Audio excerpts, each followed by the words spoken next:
Yes, my dear students. Today we Today we will read our chapter number 4 of class 10th, that is from our book First Flight, that is from the Diary of Anne Frank by Anne Frank. बच्चे आज हम ये fourth chapter read करेंगे from the diary of Anne Frank. ये हमारी जो है ये एक्सर्प्ट लिया गया है हमारी एन फ्रैंक की बुक में से, जो कि उन्होंने लिखी थी और उनकी बुक पब्लिश हुई थी। उसमें से एक छोटा सा पार्ट लिया गया है। हम उसके बारे में रीड करेंगे कि क्या थी, उन्होंने अपने बारे में क्या क्या लिखा, उनके लाइफ एक्सपीरियंस के बारे में उन्होंने लिखा इस बुक में, और वो आज हम रीड करते हैं। और रीड करने से पहले बच्चे इसकी शॉर्ट इंट्रोडक्शन है, वो पहले हम रीड करेंगे। एन फ्रैंक 12 जून 1929 को उनका बर्थ हुआ था और उनकी डेथ हुई थी 1945 में। Was a German born Jewish girl. Germany में इनका बर्थ हुआ था और ये जूइश लेजेंड से बिलोंग करती थी। Who wrote while in hiding with her family and 4 friends in Amsterdam during the German occupation of the Netherlands in World War II। और ये जूइश गर्ल थी और ये लोग इन्होंने एने फ्रैंक ने लिखा था अपनी डायरी में जब वो छुप रहे थे अपनी फैमिली के साथ और अपने 4 फ्रेंड्स के साथ छुप रही थी एम्स्टरडैम में, जब नीदर नाजीज ने क्या करा था, उनके ऊपर हमला कर दिया था वर्ल्ड वॉर सेकेंड के दौरान। Her family had move to Amsterdam after the Nazis gain power in Germany. और उनकी फैमिली कहाँ मूव कर गई थी? एम्स्टरडैम मूव कर गई थी जब नाजीज ने जर्मनी के ऊपर हमला कर दिया था। But were trapped when the Nazis occupation extended into the Netherlands. As persecutions against the Jewish population increased, the family went into hiding in July 1942 in hidden rooms in her father Otto Frank's office building. जब उन्होंने वहाँ पे भी Nazis की ये जो population बढ़ गई थी, जब उन्हें पता चल गया था नाजिस को, तो उन्होंने वहाँ पे भी उनके ऊपर हमला कर दिया था। और तब वो छुपते छुपाते 1942 में कहाँ पे उन्होंने छुप गए थे वो लोग, उन्होंने कहाँ पे जगह ले ली थी, अपने फादर ओटो फ्रैंक की ऑफिस की बिल्डिंग में वो छुप गए थे। And after 2 years in hiding the group was betrayed and transport to the concentration camp system. और आफ्टर 2 years हाइडिंग के आफ्टर 2 years उनको कहाँ पे भेज दिया गया था? कंसंट्रेशन कैंप में भेज दिया गया था, जहाँ पे एने की डेथ हो गई थी टाइफस की वजह से। With in the days of her sister Margaret Frank, Margaret उसकी सिस्टर है। मार्गरेट फ्रैंक की डेथ के बाद हमारी एने की डेथ हो गई थी टाइफस डिसीज से। Her father Otto, the only survivor of the group, return to Amsterdam after the war ended. उसके सिर्फ फादर ही थे जो उस वॉर में बचे थे, ऑटो फ्रैंक सिर्फ वही एक सर्वाइवर रह गए थे जो कि एम्स्टरडैम वापस आए थे जब ये वॉर ख़त्म हो गया था। और तब उन्होंने क्या देखा वहाँ पे? उन्होंने देखा कि हमारी जो एन फ्रैंक की डायरी है वो बची हुई है, वो वहाँ पे थी। Convinced that it was a unique record, he took action to have it published in English under the name The Diary of Young Girl। अब भाई उन्होंने देखा ये तो बहुत ही एक यूनिक रिकॉर्ड है, तो उन्होंने क्या सोचा? उन्होंने सोचा कि वो इसको पब्लिश कराएंगे इंग्लिश में। किस नेम के अंडर उन्होंने इसको पब्लिश कराया? The diary of a young girl. जो डायरी थी वॉज गिवन टू एने फ्रैंक। ये डायरी एने फ्रैंक को कब दी गई थी? उनके 13th बर्थडे पे गिफ्ट उनको की गई थी। And chronicles the event of her life. और इसमें उनकी लाइफ के इवेंट्स मेंशन है उस डायरी में, कब से लेके कब तक। फ्रॉम 12 जून 1942 से लेकर फाइनल उन्होंने जो अपनी डायरी में लिखा था, फाइनल डेट क्या थी जब लास्ट उन्होंने अपनी डायरी लिखी थी? 1 अगस्त 1944 में उनका फाइनली उन्होंने उस डायरी पे लिखा था। It was eventually translated from its original. उन्होंने डच लैंग्वेज में ओरिजिनली उसको लिखा था, बाद में उसको बड़ी सारी लैंग्वेजेस में पब्लिश करा दिया गया था, और ये वर्ल्ड की सबसे ज़्यादा रीडेबल बुक बनी थी। And there have also been बहुत सारी ऐसी films, television and theatrical productions और even an opera based on the diary. इस डायरी के ऊपर बेस्ड किए गए बहुत सारे फिल्म्स एंड बहुत सारी थिएटिकल एक्टिविटीज़, ठीक है। Described as the work of a mature and insightful mind, the diary provides an intimate examination of daily life. इसमें क्या दिखाया गया है? नाजीज ऑक्यूपेशन के अंडर कैसे उन्होंने अपने दिन, कैसे उन्होंने अपना टाइम स्पेंड किया था। Anne Frank has became one of the most renowned and discussed of the Holocaust victims, इतने सारे विक्टिम्स जिन जो कि इसके वॉर के बने थे, उनमें से ये एने फ्रैंक की थी, जो कि क्या बनी थी, एक रेनाउंड और डिस्कस्ड बंदी बनी थी, फेमस पर्सनालिटी बनी थी, जिसने अपनी डायरी में ये वो सब कुछ सारे इंसिडेंट्स मेंशन किए थे। रेनाउंड होता है फेमस। ओके बच्चे, तो ये एक इंट्रोडक्शन थी, ब्रीफ इंट्रोडक्शन आपको एन फ्रैंक के बारे में दी गई है। तो अब ये चैप्टर अब हम बिगिन करते हैं फ्रॉम द डायरी ऑफ एने फ्रैंक, जो कि हमारी उनकी ऑटोबायोग्राफी में से एक एक्सर्प्ट लिया गया है। मैंने आपको बताया था उनकी ये बुक है जो कि पब्लिश हुई थी पहले डच लैंग्वेज में, फिर उसके बाद बहुत सारी लैंग्वेज में इसको पब्लिश कराया गया। और उस बुक का नाम क्या था, the diary of a young girl. उसमें से एक छोटा सा एक्सर्प्ट, एक छोटा सा हिस्सा, एक छोटा सा पार्ट लिया गया है, जिसको आज हम रीड करेंगे। Okay, now let us begin this chapter. Writing in a diary is a really strange experience for someone like me.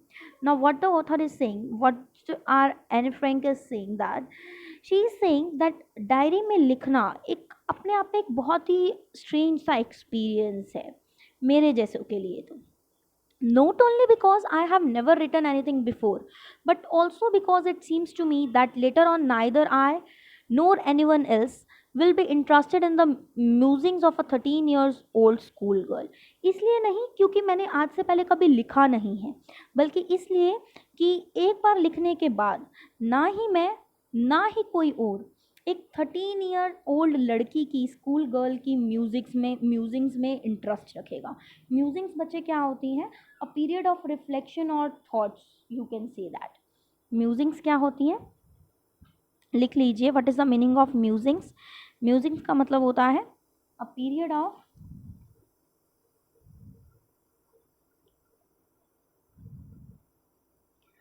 Reflection और थॉट्स। तो वो क्या कहती हैं कि मुझे नहीं लगता कि कोई भी, ना वो अपनी भी बात करती है, ना ही मैं ना ही कोई और एक 13 साल की स्कूल गोइंग लड़की की विचारों में, आइडियाज़ में कोई इंटरेस्ट रखेगा, कोई उनको पढ़ेगा। दैट्स वाई उनको ये डायरी लिखना एक बहुत ही स्ट्रेंज सा एक्सपीरियंस लग रहा था। Okay, oh well, it doesn't matter.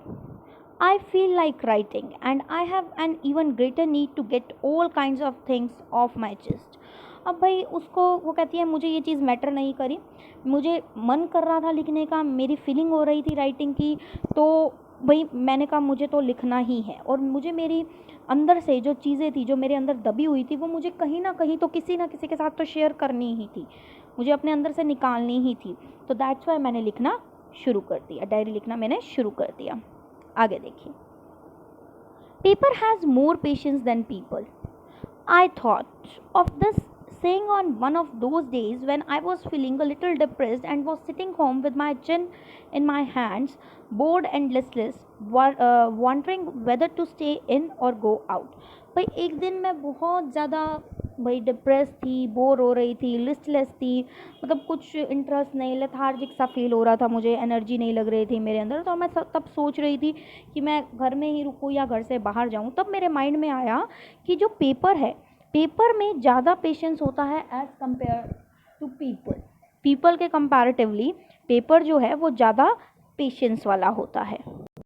तब मेरे माइंड में आया कि जो पेपर है वो ज़्यादा पेशेंट है एज़ कम्पेयर टू पीपल, कि अगर हम पेपर पे कोई चीज़ लिखेंगे, कुछ भी उसको कहेंगे, तो वो हमें पलट के जवाब नहीं देगा, जबकि अगर हम पीपल के साथ, वही लोगों के साथ वही चीज़ शेयर करेंगे तो वो पेशेंस नहीं दिखाएंगे, वो अपना ही अलग ही जवाब देते हैं, कोई गुस्से में, कोई कैसे। ठीक है, तो उसने क्या सोचा कि paper has more patience than people. आगे देखते हैं। I finally stayed where I was brooding, और फाइनली उसने क्या डिसाइड किया कि मैं वहीं पे ही रुकूंगी जहाँ पे मैं थी। ब्रूडिंग का मतलब होता है बच्चे, ब्रूडिंग का मतलब होता है जब हम अपने किसी डीप थॉट्स में चले जाते हैं, किसी चीज़ के बारे में, engage in deep thoughts about something. तो उसने वही सोचा कि मैं घर में ही हूँ, मैं घर में ही रुकूंगी और क्या करूँगी, डायरी लिखूंगी, बाहर नहीं जाऊँगी। ठीक है, ब्रूडिंग का मतलब होता है engaged in deep thoughts about something,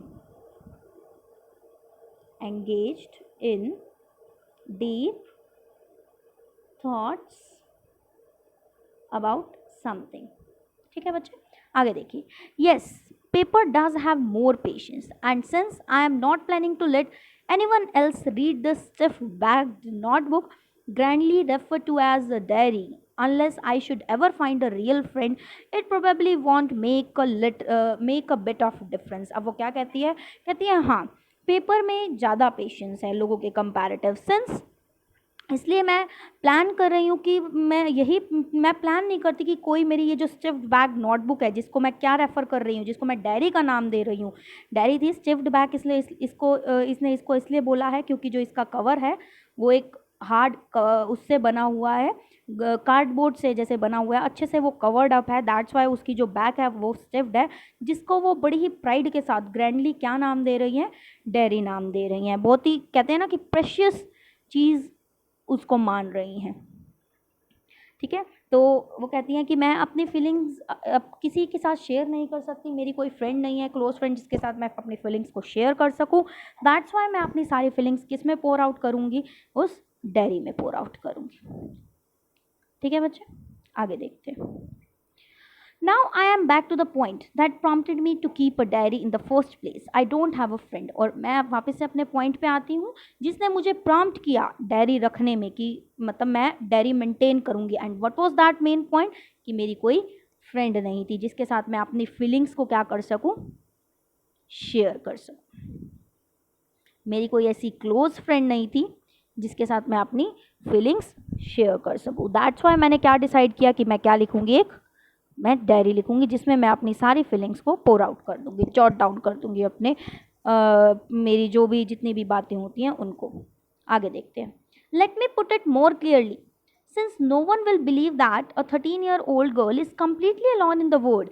भाई मैं थोड़ा और क्लियर कर दूँ आपको, कोई भी ये बात पे बिलीव नहीं करेगा कि एक 13 साल की लड़की इस पूरे संसार में अकेली है, कोई भी इस चीज़ पे बिलीव नहीं करेगा। तो मैं आपको भी ये चीज़ क्लियर कर दूँ, क्या क्लियर करना चाह रही हैं वो, एंड आई एम नोट, और मैं अकेली हूँ भी नहीं।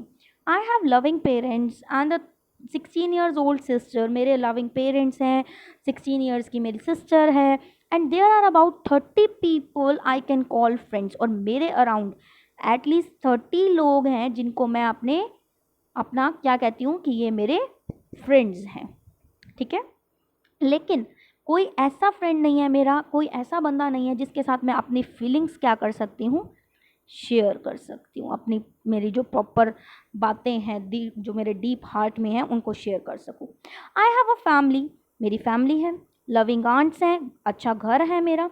No one on the surface I seem to have everything, no on the surface I seem to have everything, नहीं इस सरफेस में मेरे पास सब कुछ है, एक्सेप्ट सिर्फ किसको छोड़ के, एक ट्रू फ्रेंड को छोड़ के, सच्ची फ्रेंड को छोड़ के।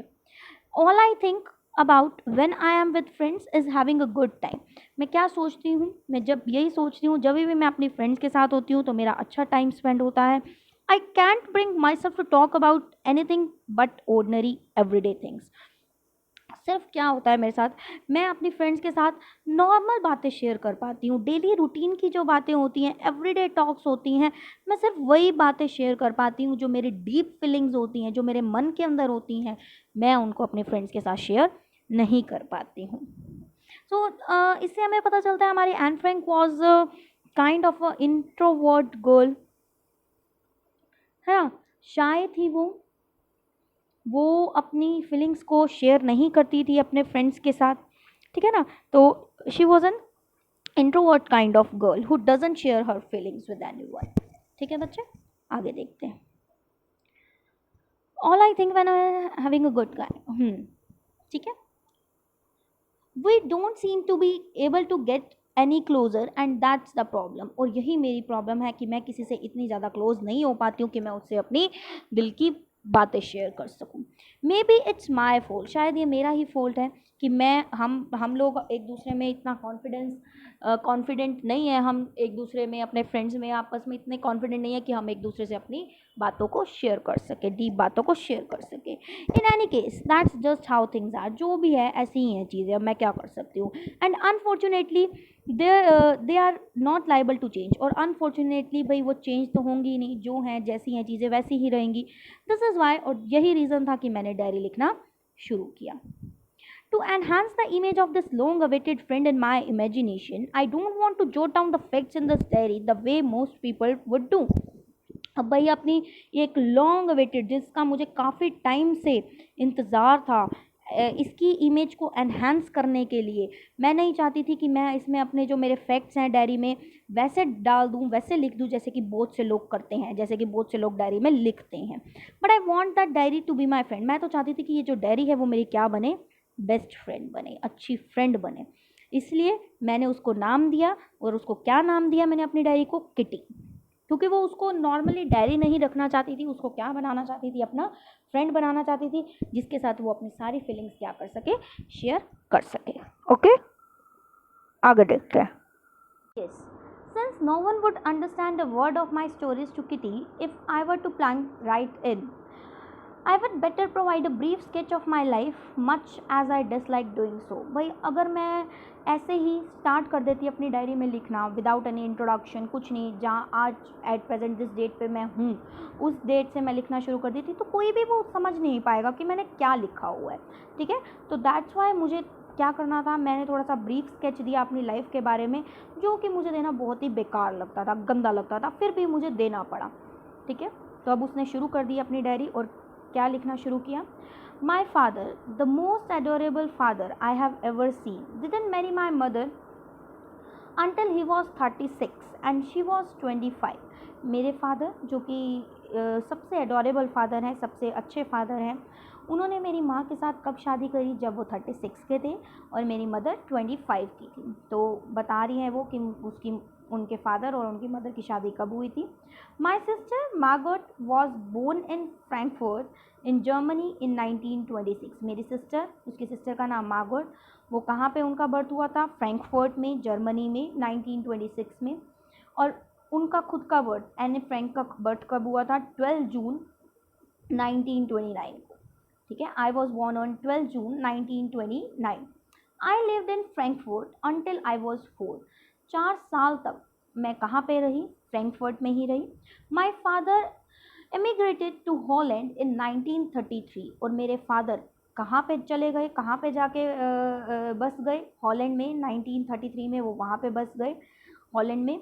माई मदर एडिथ हॉलेंडर फ्रैंक, नाम याद रख लेना, मेरी मदर एडिथ हॉलेंडर फ्रैंक, वो भी उनके साथ हॉलैंड चली गई। कब चली गई वो, सितंबर में। वाइल मार्गरेट एंड आई, जबकि मार्गरेट मतलब मेरी सिस्टर और मुझे कहाँ भेज दिया गया, एकन भेज दिया गया अपनी ग्रैंड मदर के साथ रहने के लिए। मार्गरेट वेंट टू हॉलैंड इन दिसंबर, और उसके बाद मार्गरेट को भी हॉलैंड में बुला लिया गया दिसंबर में। And I followed in February, और मैं वहाँ पे फेब्रवरी में गई। When I was plunked down on the table as a birthday present for Margaret, and I was in the surprise. They put me as a surprise on the table for Margaret as that day because that day was the special day of Margaret। ठीक है, उस दिन मुझे फरवरी में मुझे वहाँ पे बुला लिया गया और मुझे टेबल पे रख दिया गया सरप्राइज़ के रूप में, गिफ्ट के रूप में मार्गरेट के लिए, क्योंकि उस दिन क्या था, मार्गरेट का बर्थडे था। जैसे भाई ये तुम्हारा सरप्राइज़ है, ये तुम्हारा गिफ्ट है, तुम्हारी सिस्टर को बुला लिया गया है हॉलैंड में। एक क्लियर हो गई बात। I started right away at the Montessori nursery school. I stayed there until I was 6। 6 years तक मैं कहाँ पे पढ़ी, मॉन्ट्सरी नर्सरी स्कूल में। And at which time I started in the first form, और तब मैं फर्स्ट क्लास में हो गई। And in the 6th class my teacher was Mrs Kuperus, the head mistress. और 6th क्लास में मेरी जो टीचर थी मिसेस कप्रिस, जो कि हेड मिस्ट्रेस थी। At the end of the year, और ईयर के एंड में हम दोनों की आंखों में टीयर्स थे, बिकॉज हम दोनों क्या कर रहे थे, एक दूसरे को फेयरवेल बिड कर रहे थे। हॉट बेकिंग फेयरवेल थी, मतलब मुझे अब स्कूल से जाना था। ठीक है, तो हम दोनों की आइज़ में क्या थे, टीयर्स थे। किस किस की, उनकी टीचर जिनका नाम था मिसेस कप्रिस, और हमारी एन फ्रैंक की। Okay, in the summer of 1941 grand माँ फेल इल। अब 1941 की बात है, समर की बात है, उनकी जो ग्रैंड माँ थी वो क्या हो गई, बीमार पड़ गई। And had to have an operation, और उनका ऑपरेशन कराना पड़ा। So my birthday pass with little celebration. So in 1941 में उनका जो बर्थडे था वो सेलिब्रेशन के साथ नहीं बीता, मतलब अच्छा खासा सेलिब्रेशन नहीं हुआ क्योंकि उनकी ग्रैंड मदर बीमार थी, उनका ऑपरेशन हुआ था। ग्रैंड माँ डाइड इन जनवरी 1942 और मेरी ग्रैंड माँ की डेथ हो गई 1942 में। No one knows how often I think of her, कोई नहीं जानता मैं उनको कितना याद करती हूँ और कितना प्यार करती हूँ अभी भी। This birthday celebration in 1942 was intended to make up for other and grandma's candle was lit along with the rest। और 1942 में जब मेरा बर्थडे मनाया गया, अच्छे पॉम शो के साथ बनाया गया, और तब क्या हुआ, ग्रैंड माँ की नाम की कैंडल भी मेरे बर्थडे केक पे उनके नाम की कैंडल भी लिट कर दी गई, ठीक है, बाकी कैंडल्स के साथ। The four of us are still doing well, and that brings me to the present date of 20th June 1942 and the solemn dedication of my diary। हम चारों के चारों अच्छा हमारा टाइम बीत रहा था, अच्छे थे हम चारों के चारों, और ये मुझे किस डेट पे लेके आता है, प्रेजेंट डेट 20th जून पे, यानी कि उसने अपनी जो भी इंट्रोडक्शन देनी थी अपनी लाइफ के बारे में, ब्रीफली उसने अपनी लाइफ को इंट्रोड्यूस किया, वो यहाँ पे उसने ख़त्म कर दिया और अब वो प्रेजेंट डेट पे आ गई। और प्रेजेंट डेट क्या थी, 20th जून 1942 से उसने डायरी लिखना शुरू किया था। उससे पहले उसने ये सारा इंट्रोड्यूस किया अपनी लाइफ के बारे में, अपने फैमिली के बारे में, और अब वो इस डेट पे आ गई और आज से उसने अपनी डायरी लिखनी शुरू कर दी। And the solemn dedication of my diary, और ये मेरी क्या थी, मतलब मेरी डायरी के लिए मेरी एक सॉलम डेडिकेशन थी। सॉलम क्या होती है, सीरियस या सेक्रेड आप कह सकते हो, को दिखाता है। क्लियर हो गई बात, आगे देखते हैं। सो उसने डायरी लिखनी शुरू करी। And what was the date, he started writing the diary 20th June 1942। And what was her birth date, 12th June 1929। And when she died in the year 1945, ठीक है, बिकॉज ऑफ टाइफस। क्लियर हो गई बच्चे बात, आगे देखते हैं। उसने डायरी लिखना शुरू किया। Dearest kitty, Saturday 20th June 1942। Our entire class is quaking in its boot। Quaking in its boot का मतलब होता है shivering with fear and nervousness, ठीक है, डर से शिवर करना, नर्वसनेस से कांपना, ठीक है, that is quaking in its boot. हमारी पूरी की पूरी क्लास कांप रही थी, डर से नर्वस थी पूरी की पूरी क्लास। The reason of course is the forthcoming meeting in which the teachers decide who will move up to the next form and who will be kept back. अब भाई इसका रीजन क्या था कि सारी की सारी क्लास पूरी की पूरा डरी क्यों हुई थी, क्योंकि आने वाली मीटिंग की वजह से, पेरेंट्स मीटिंग की वजह से, क्योंकि उसमें क्या होना था, टीचर्स ने डिसाइड करना था कि कौन अगली क्लास में जाएगा और कौन इसी पुरानी क्लास में ही रह जाएगा। Half of the class is making bets, और आधी से ज़्यादा क्लास बेटिंग कर रही थी, एक दूसरे के साथ बेट लगा रही थी कि तू जाएगा, तू नहीं जाएगा, मैं जाऊँगा, तू नहीं जाएगा। तो पूरी की पूरी क्लास में क्या हो रहा था, बेटिंग हो रही थी आधी क्लास में। Jean and I laugh ourselves silly at the two boys behind us, Cian and Jacques। अब भाई Jean कौन, उसकी फ्रेंड, और एने, दोनों के दोनों हंस रहे थे। किसके ऊपर, उन दो लड़कों के ऊपर जो कि हमारे पीछे बैठे हुए थे, और उनका नाम क्या था, Cian and Jacques। हम दोनों उनके ऊपर हंस रहे थे। किनके ऊपर, Cian and Jacques के ऊपर।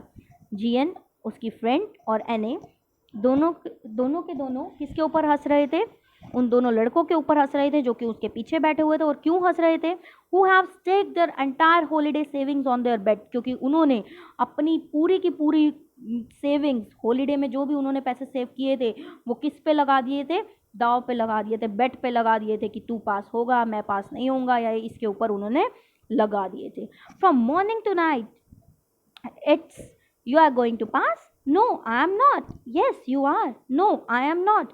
सुबह से लेकर रात तक वो यही करते रहते थे, तुम पास हो जाओगे, तो कहता था नहीं मैं नहीं होऊंगा, हाँ हो जाओगे तुम, नहीं मैं नहीं होऊंगा। तो वो सारा दिन यही लगा रहता था उनके बीच में कि तुम पास हो जाओगे, नहीं होगे, यही हो जाओगे, नहीं होगे, यही उनकी बेटिंग में टाइम जाता रहता था। तो इसके ऊपर हमारी जीएन और एनए को क्या होता था, बहुत ही गुस्सा भी आता था और हंसी भी आती थी, ठीक है। Even G's pleading glances and my angry outburst can't calm them down.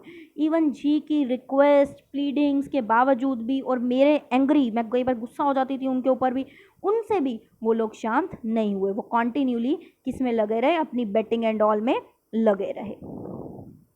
ठीक है, आगे देखिए. If you ask me, there are so many dummies that about a quarter of the class should be kept back, but teachers are the most unpredictable creatures on the earth. अगर आप मुझसे पूछो, अगर कोई मुझसे पूछे तो मैं तो कहूँगी कि ऐसे बहुत से डमीज, ऐसे बहुत से बच्चे हैं क्लास में, about a quarter class, about 1/4 of the class ऐसी है जो कि फेल हो जाएगी, जो आगे नेक्स्ट क्लास में जिनको फॉरवर्ड नहीं होना चाहिए. लेकिन हम कुछ कह नहीं सकते इन टीचर्स के बारे में, क्योंकि जो टीचर्स होती हैं वो सबसे ज़्यादा अनप्रिडिक्टेबल क्रिएचर्स होती हैं इस धरती की. वो क्या करेंगी हम कुछ भी नहीं कह सकते, वो कुछ भी प्रिडिक्ट नहीं कर सकते हैं. ये भाई किसकी सोच है हमारी, एन फ्रैंक. वो ये कहती है कि मेरे अकॉर्डिंग तो 1/4 क्लास ऐसी है जो कि आगे नेक्स्ट क्लास में नहीं शिफ्ट होनी चाहिए. लेकिन हम कुछ भी नहीं कह सकते, क्योंकि जो टीचर्स होती हैं वो अनप्रिडिक्टेबल क्रीचर्स होते हैं इस धरती पे, जिनको हम प्रिडिक्ट नहीं कर सकते हैं कि वो क्या करेंगी. आई am not so worried about my girl friends and my self. वो कहती है कि मुझे अपनी फ्रेंड्स के बारे में तो कोई चिंता नहीं है. गर्ल फ्रेंड्स उसकी मतलब कि उसकी फीमेल फ्रेंड्स, जितनी भी लड़कियां उसकी फ्रेंड्स थी, उनके बारे में तो मुझे कोई वरी नहीं है. और अपने बारे में भी वी विल मेक इट, हम तो हो जाएंगे ईजिली नेक्स्ट क्लास में shift. The only subject I am not sure about is maths. सिर्फ एक सब्जेक्ट है जिसमें मैं श्योर नहीं हूँ, and that is maths. Maths में वो श्योर नहीं है, शायद वो मैथ्स में वीक थी तभी वो ये चीज़ कह रही है.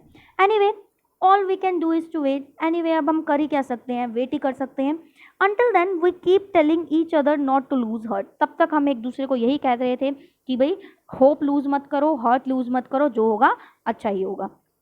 I get along pretty well with all my teachers. There are 9 of them. अब वो कहती है कि भाई मेरी बहुत अच्छी बॉन्डिंग है अपनी टीचर्स के साथ, जितनी भी मेरी टीचर्स हैं.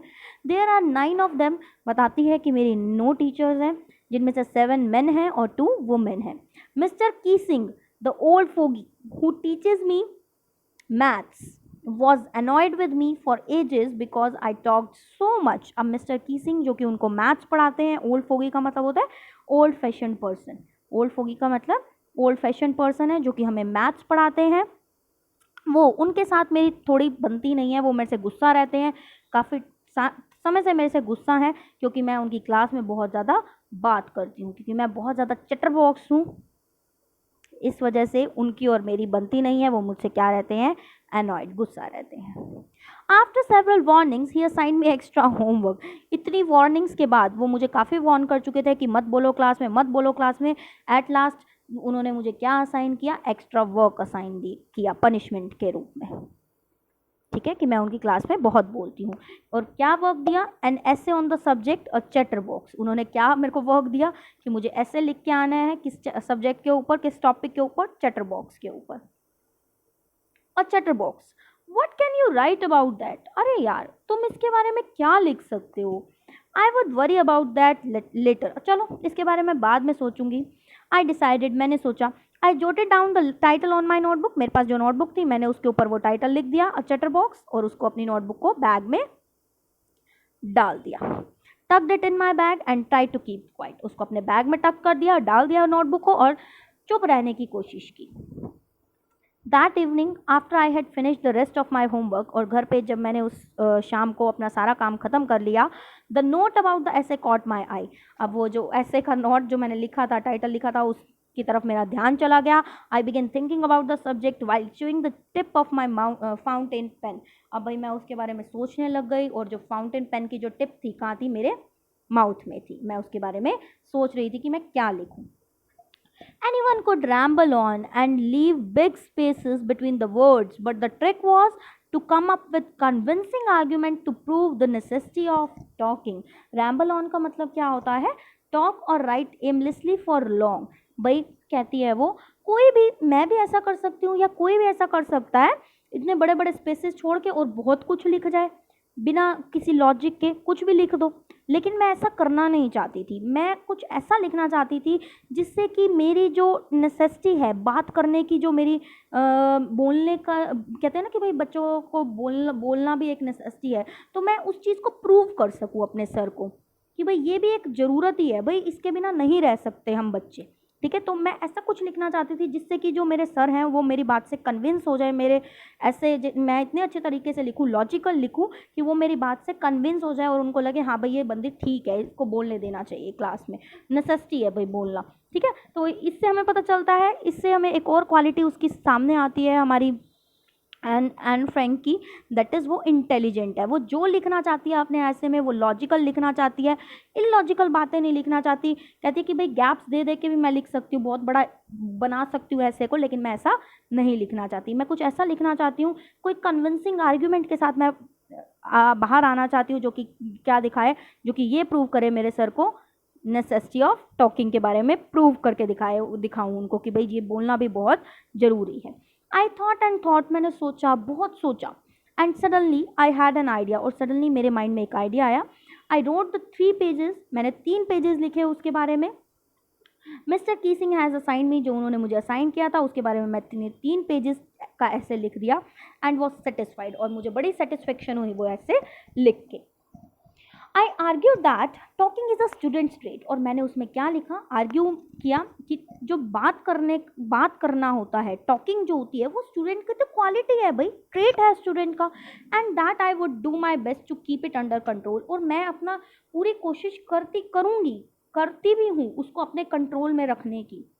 बट लेकिन that I would never be able to cure myself, लेकिन मैं उसको क्योर नहीं कर पाती हूँ, नहीं हो पाता मुझसे, मैं चुप नहीं रह पाती इस हैबिट से, इस हैबिट को मैं क्योर नहीं कर पाती। क्यों नहीं कर पाती? Since my mother talked as much as I did, क्योंकि वो मेरी जो मदर हैं वो मुझसे भी ज़्यादा बातें करती थी, शायद मतलब जितना मैं करती हूँ ना उससे भी काफ़ी ज़्यादा मेरी मदर बातें करती थी। And that there is not much you can do about inherited traits, और कोई भी जो उनको इनहेरिटेड क्वालिटी जो अपने पेरेंट्स से मिली होती है उसके बारे में तो कोई कुछ नहीं कर सकता ना। तो उसने ये सारी बातें किसके थ्रू समझाई? उस ऐसे के थ्रू समझाई जो कि उसके सर ने उसको लिखने के लिए दिया हुआ था। इनहेरिटेड होता है जो आपको अपने पेरेंट्स से क्वालिटी मिलती है, तो वो क्वालिटी उसको किससे मिली थी? उसकी मदर से मिली थी। तो वो अपने ऐसे में जस्टिफाई करती हुई बताती है कि भाई ये जो ट्रेट है, ये जो क्वालिटी है, ये मुझे मेरी माँ से मिली है। अब भाई जो इनहेरिटेड ट्रेट है तो उसका तो कोई कुछ नहीं कर सकता भाई, वो तो चेंज हो नहीं सकती है, तो मैं भी क्या करूँ। और ये जो बोलना है, बोलना तो स्टूडेंट की नेसेसिटी है, इसको कोई कैसे चेंज कर सकता है। तो ये अपने ऐसे में ये लिखती है। ठीक है, अब भाई जब मिस्टर कीसिंग ये पढ़ते हैं तो देखते हैं क्या होता है। Mister Keesing had a good laugh at my arguments, but when I proceeded to talk my way to the next lesson he assigned me a second essay. भाई मिस्टर कीसिंग हंसे, मेरे जो मैंने ये जो आर्ग्यूमेंट्स लिखे थे उस ऐसे में मैंने डिफाइन किया था उसको पढ़ के हंसे। लेकिन जब मैं फिर से बोली दूसरी बार उनके क्लास में, उन्होंने मुझे दोबारा से पनिशमेंट दे दी, दोबारा से एक सेकेंड ऐसे लिखने के लिए दे दिया। और इस बार उन्होंने क्या लिखने के लिए दिया मुझे? टॉपिक क्या था? And incorrigible chatter box. Incorrigible का मतलब क्या होता है बच्चे? इनकॉरिजिबल का मतलब होता है something that can not be corrected, usually a bad quality. ऐसी चीज़, ऐसी कोई आपकी बैड हैबिट जिसको करेक्ट नहीं किया जा सकता। तो मिस्टर कीसिंग ने अब उसको इसके ऊपर लिखने के लिए दे दिया था। अब वो ऐसा क्यों कर रहे थे? क्योंकि वो चाहते थे कि भाई जो हमारी एन फ्रैंक है वो अपनी इस बैड हैबिट को सुधारे, उसको रियलाइज़ हो कि ये चीज़ गलत है, वो जो कर रही है ये क्या है? गलत है ये चीज़। तो उन्होंने दोबारा से सेकेंड टाइम उनको फिर से एन फ्रैंक को ऐसे लिखने के लिए दे दिया। I handed it in and Mr Keesing had nothing to complain about, कहाँ, सॉरी मैंने लाइन छोड़ दी, नहीं, I handed it in and Mr Keesing had nothing to complain about for 2 whole lessons. अब भाई मैंने दूसरी बार भी उनको ऐसे लिख के दे दिया। अब मिस्टर कीसिंग के पास कुछ नहीं था कंप्लेन करने के लिए, क्योंकि मैंने अपने पूरे दोनों असाइनमेंट्स अच्छे से लिख के किसको हैंड ओवर कर दिए थे? अपने सर को हैंड ओवर कर दिए थे। However during the third lesson, अब भाई थर्ड लेसन के दौरान he would finally had enough, अब वो फेड अप हो चुके थे। थर्ड लेसन में जब मैं फिर से बोल रही थी अब उनको बहुत गुस्सा आ गया था, फेड अप हो गए थे। तो उन्होंने क्या किया? Anne Frank as punishment for talking in class, अब उन्होंने उसको ऐसे दिया। किसके ऊपर ऐसे दिया? Quack quack quack, said Mistress Chatterbox. अब उन्होंने इसको इस टॉपिक पे ऐसे दिया, quack quack quack said Mistress Chatterbox, इसके ऊपर अब तुम ऐसे लिख के आओगी। वो बहुत ज़्यादा फ्रस्ट्रेट हो गए थे, बहुत ज़्यादा फेड अप हो गए थे, ठीक है। किससे? हमारी एनी फ्रैंक से। आगे देखिए, द क्लास रोड, पूरी क्लास हंसने लग गई जब उन्होंने ये देखा कि भाई ये ऐसे दिया है मिस्टर कीसिंग ने। I had to laugh too, मुझे भी हंसी आ गई। Though I would nearly exhausted my ingenuity on the topic of the chatter boxes. हालांकि मेरी जितनी भी इंजेन्युटी क्या होते हैं, ओरिजिनलिटी एंड इन्वेंटिवनेस, मेरे जितने भी थॉट्स थे, इन्वेंटिवनेस थी, जो मैं इतना अच्छा अच्छा लिख रही थी, वो सारे थॉट्स मेरे क्या हो चुके थे, ऑलमोस्ट खत्म हो गए थे। ऐसे लिख लिख के, इस चैटर बॉक्स के टॉपिक पे ऐसे लिख लिख के सब कुछ खत्म हो चुका था। अब मेरे को समझ नहीं आ रहा था कि मैं और क्या लिखूँ। It was the time to come up with something else. अब मुझे कुछ और अच्छा लिखना था, समथिंग ओरिजिनल, कुछ ओरिजिनल डालना था, जिससे कि जो सर हैं क्या हो जाए, मेरी बातों से कन्विंस हो जाए। अब भाई देखिए, यहाँ पे एक साइड मिस्टर कीसिंग है और दूसरी साइड हमारी एन फ्रैंक है। दोनों के दोनों में क्या चल रहा है? एक वॉर चल रहा है। वो अपने आप को सेटिस्फाई करने के लिए खड़े हुए हैं कि वो गलत है, और एन फ्रैंक अपनी इस क्वालिटी को, स्टूडेंट की ट्रेट को डिफाइन करने के लिए खड़ी हुई है, कि दोनों के दोनों अपने आप को जस्टिफाई कर रहे हैं, ठीक है। तो अब my friend Sen, who is good at poetry, offered to help me write the essay from beginning to end in verse, and I jumped for joy. उसकी एक फ्रेंड थी सेन, उसने वो उसकी फ्रेंड है एन की फ्रैंक, वो काफ़ी अच्छी हैं पोइट्री सेक्शन में। तो उन्होंने कहा कि मैं तुम्हारी हेल्प करती हूँ ऐसे लिखने में, और उन्होंने उसको ऐसे लिखवाया वर्स की फॉर्म में। वर्स क्या होती है? एक राइमिंग पोइम होती है, ठीक है बच्चे। उस फॉर्म में उसने उनको ऐसे लिखवाया, और वो ऐसे लिख के बहुत ही खुश हो गई हमारी एन फ्रैंक, उनको बड़ा अच्छा लगा वो essay. Mr Keesing was trying to play a joke on me with this ridiculous subject, but I would make sure the joke was on him. Ridiculous, अब वो क्या कहती है मिस्टर कीसिंग मेरे ऊपर जोक करना चाह रहे थे, मेरा मजाक बनाना चाह रहे थे क्लास में, ये तो उल्टा ही पड़ गया। इस सब्जेक्ट के ऊपर बार बार मुझे ऐसे देके मेरा ही मजाक बनाना चाह रहे थे कि भाई मैं अब और कुछ नहीं लिख पाऊंगी, ये तो अब उल्टा ही हो गया। अब उनके ऊपर जोक बन गया कि मैं तो इतना अच्छा ऐसे तीसरी बार फिर से लिख के आ गई, ठीक है। I finish my poem and it was beautiful. मैंने अपनी पोएम फिनिश कर दी और वो बहुत ही ब्यूटिफुल थी, जो मैंने लिखी थी मेरी फ्रेंड की हेल्प से। It was about mother duck, और वो पोएम किसके ऊपर थी? मदर डक के ऊपर थी, और एक फादर स्वैन के ऊपर थी, जिनके 3 बेबी डकलिंग्स थे, who were bitten to death by the father because they quacked too much. क्यों? अब भाई वो जो डकलिंग्स थे, वो जो थे, उनके फादर ने उनको क्या कर दिया था? बाइट करके उनको मार दिया था। क्यों? क्योंकि वो बहुत ज़्यादा क्वैक क्वैक करते थे, ज़्यादा नॉइस करते थे, बार बार क्वैक क्वैक करते थे। इस वजह से उनके फादर स्वैन ने उनको बाइट करके मार दिया था। तो इसके ऊपर ये पोइम थी, और उसने हमारी एन फ्रैंक ने लिखी थी। Luckily Mr Keesing took the joke the right way. Luckily Mr Keesing को जोक सही लगा, पसंद आया, वो बहुत ही हंसे उस जोक को पढ़ के, उन्होंने सही वे में उसको लिया। ही read the poem to the class। उन्होंने वो पोइम क्लास के सामने सुनाई, अपने खुद के कमेंट्स ऐड करे उसमें, और भी बड़ी सारी क्लासेस को सुनाई जो वो टीच करते थे। Since then I have been allowed to talk and haven't been assigned any extra homework। और उसके बाद से मुझे क्लास में बात करने के लिए क्या परमिशन मिल गई, और उसके बाद से मुझे कोई extra homework, extra assignment assign नहीं हुआ। On the contrary Mr Keesing always making joke this days. बल्कि इसके कॉन्ट्रेरी अपोजिट हुआ क्या? मिस्टर कीसिंग ने भी जोकिंग करना शुरू कर दिया, जोक्स करना शुरू कर दिया क्लास में, ठीक है। Yours Annie, extracted from the diary of Anne Frank with slight adaptation। ठीक है बच्चे, तो ये हमारा था फ्रॉम द डायरी ऑफ एने फ्रैंक। बहुत ही अच्छा उन्होंने अच्छे तरीके से अपनी डायरी में अपनी लाइफ के कुछ इंस्टेंसेस को डाला है, और कैसे किटी जो उनकी डायरी थी उसमें उन्होंने अपनी फीलिंग्स को जॉट डाउन किया है, ठीक है बच्चे। तो आई होप आप लोगों को क्लियर हो गया होगा और इंटरेस्टिंग लगा होगा chapter from the diary of एने फ्रैंक। बच्चे समझ में आ गया है तो लाइक करना, शेयर करना अपने फ्रेंड्स के साथ, एंड चैनल सब्सक्राइब करना। Thank you.